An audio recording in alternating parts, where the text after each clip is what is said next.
شروع کرتا ہوں میں اللہ تعالیٰ کے نام سے جو بڑا مہربان نہایت رحم والا ہے۔ اور آپ ان کے سامنے ایک مثال یعنی ایک بستی والوں کی مثال اس وقت کا بیان کیجئے جب کہ اس بستی میں کئی رسول آئے۔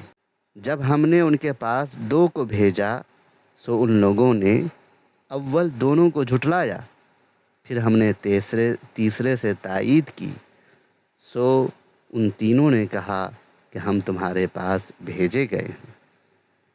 ان لوگوں نے کہا کہ تم تو ہماری طرح معمولی آدمی ہو اور رحمان نے کوئی چیز نازل نہیں کی، تم نرا جھوٹ بولتے ہو۔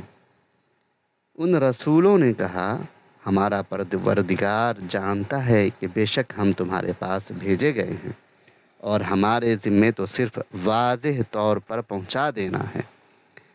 انہوں نے کہا کہ ہم تو تم کو منحوس سمجھتے ہیں، اگر تم باز نہ آئے تو ہم پتھروں سے تمہارا کام تمام کر دیں گے اور تم کو ہماری طرف سے سخت تکلیف پہنچے گی۔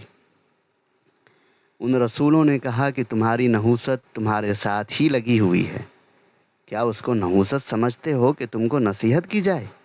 بلکہ تم حد سے نکل جانے والے لوگ ہو۔